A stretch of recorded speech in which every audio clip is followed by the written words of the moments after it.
Come on in, make yourself comfortable. Get yourself some sweet tea. We ain't in no rush.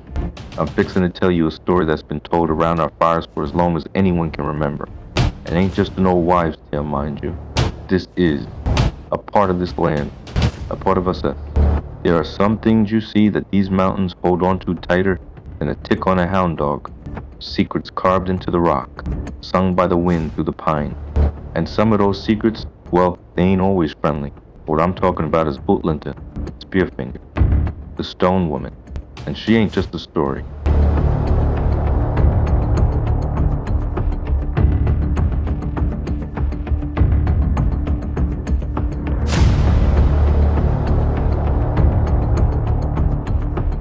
Back before roads were much more than deer trails, before electricity lit up every holler, life here was hard. Beautiful, yes, but hard. My folks, the McGregors, they settled deep in these coves generations ago, farmed the land, raised their children. They learned to read the signs, to live with the mountain, not just on it. Every sunrise was a promise, every sunset a prayer. The smell of wood smoke was comfort, the taste of spring water, pure life. They were a tight-knit bunch, relied on each other from can see to can't see. My great-grandpappy, he'd always say, the mountain provides, but it also takes. And sometimes it takes in ways you can't fathom.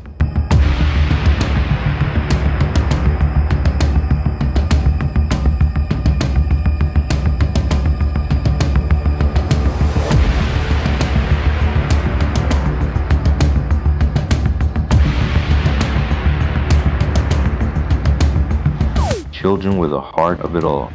Little ones always underfoot, chasing fireflies come dusk, their laughter echoing through the pines. My granny woman, she used to tell us stories under the big oak tree, the smell of honeysuckle heavy in the air. Stories of haints and boogers, sure, but mostly stories of courage, of community. She'd always make sure to put a little hint blue paint on the windowsills, just a dab, just in case. Said it kept the tokens away. Harmless, you might think, just old superstitions. But when you live this close to the bone, you learn that some things just are. And it was these children, these innocent little souls, that the stone woman sought.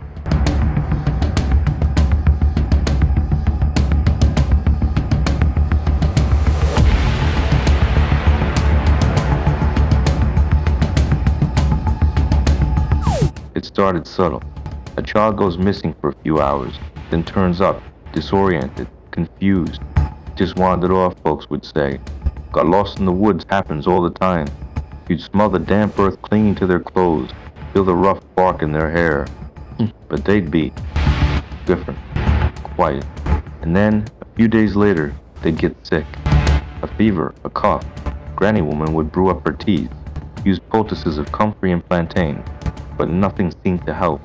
The sickness would just deepen, take root, and then the child would be gone, always with a peaceful look, like they'd just drifted off to sleep. And always their mothers swore they'd seen a kind old woman near the edge of the woods, just before their little one went quiet.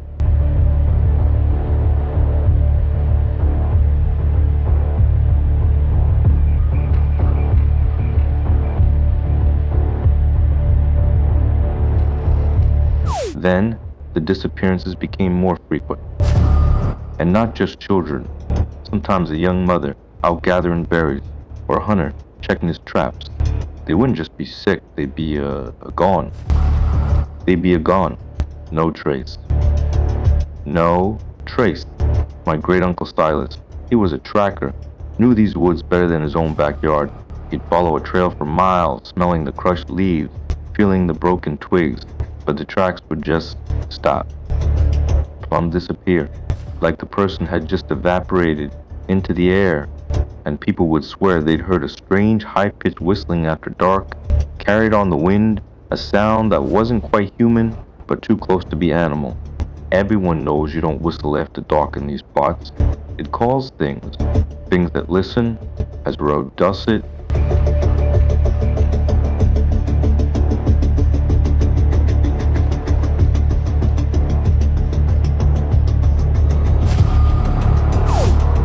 One harsh winter, the corn crop failed.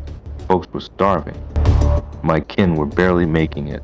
Little Johnny Miller. He was just 6, all bones and big eyes. His mama, she was desperate.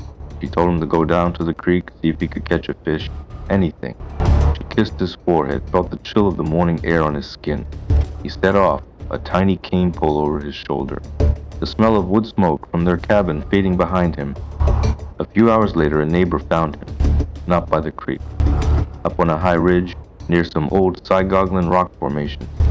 He was lying there, cold, perfectly still, but there wasn't a mark on him, not a bruise, not a scratch, just a small, almost imperceptible discoloration over his heart, and a look of pure, unadulterated terror frozen on his face. It was impossible. He hadn't fallen. He hadn't been attacked by an animal. It was already inside.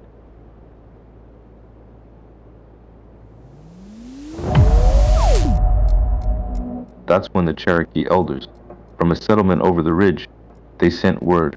They knew. They'd known for generations. They called her Udlunta, Spearfinger, a stone-skinned witch, born of these very mountains. They said she could take on any form, often a kind old woman, her voice soft like a lullaby. She'd stroke a child's hair, make them feel safe. Then, she'd use that long, obsidian-sharp finger of hers, a spear that could pierce stone. And she'd stab them, not for their flesh, not for their heart, but for their clivers. She craved the liver.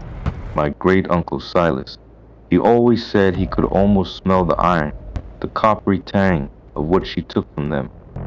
They said her true form had a mouth stained with blood, always. But you'd never see it, not really. Not until it was too late.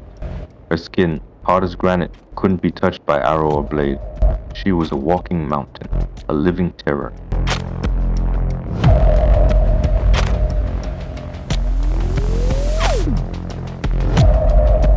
The Cherokee warriors, they knew her weakness. A tiny chickadee, a truth-teller of the woods, had whispered it to them centuries ago. Her heart wasn't in her chest, like ours. It was in her right hand, hidden, protected. They gathered, a hunting party like no other. My great-uncle, he wasn't Cherokee, but he stood with them. He said the air itself felt heavy, thick with dread, the scent of pine needles sharp and acrid. They tracked her for days, through dense thickets, over bald ridges, feeling the chill of her presence even when she was out of sight. They saw her, once, a fleeting glimpse of a hunched figure, moving boulders twice her size with ease, reshaping the very landscape. It wasn't human. It was elemental. They had to lure her, to trick her, to expose that one vulnerable spot.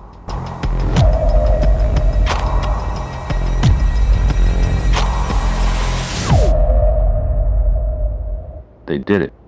They finally did it. A brave warrior, swift and true, loosed an arrow, not at her chest, not at her head, but at her right hand. They set her scream. It ripped through the mountains, a sound like 1,000 rocks grinding together, a sound that made the very ground tremble. And then, silence.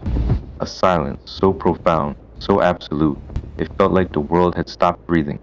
They found her, turned back to pure stone, sprawled across a ridge, her right hand clutched to her chest, and in that hand, a tiny, pulsing heart, now still. The mountain had taken back its own. The mountain had taken back its own, but not without a fight, not without leaving its mark on every soul who lived there. The scent of wood smoke felt different after that, always carrying a hint of something else, something cold and ancient. So, they say she's gone, slain. But here's the thing about these mountains. Nothing ever truly dies.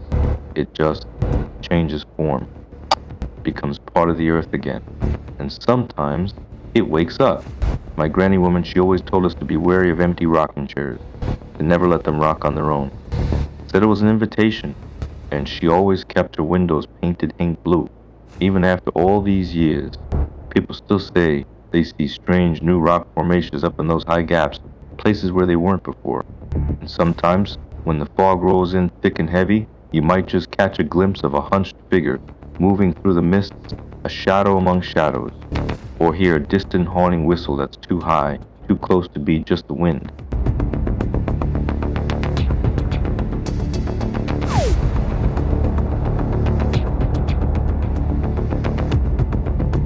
My own daddy, he was a stubborn man. Never believed in haints or boogers. Thought it was all just old stories. One time, he was out hunting deep in the woods, further than most folks dared go. He smelled something then, he said. Not like pine, not like damp earth. Something mineral. Mineral, like whetstone, but with a tang of something else, something metallic and old.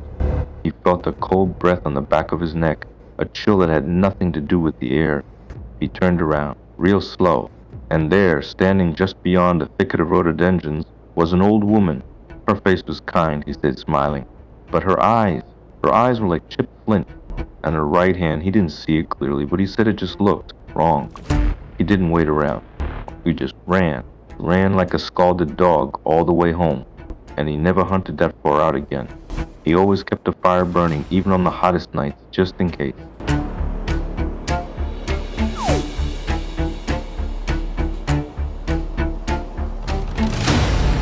This story, Utlanta, it ain't just a warning about stranger danger. It's about respecting the land, about understanding that these mountains, they got a memory, they got a spirit. And some of those spirits, they're ancient. They were here before us, and they'll be here long after we're gone. You can feel it sometimes when the wind blows just right through the gap, carrying that scent of wet stone, that metallic tang. It's a reminder, a promise, that the world isn't always as simple as we wish it to be. And some things never truly die. They just wait, right here in the shadow. So next time you're out in the woods, feel a chill, hear a strange sound, just remember, you ain't alone out there, and the mountain is always listening, always watching, always watching.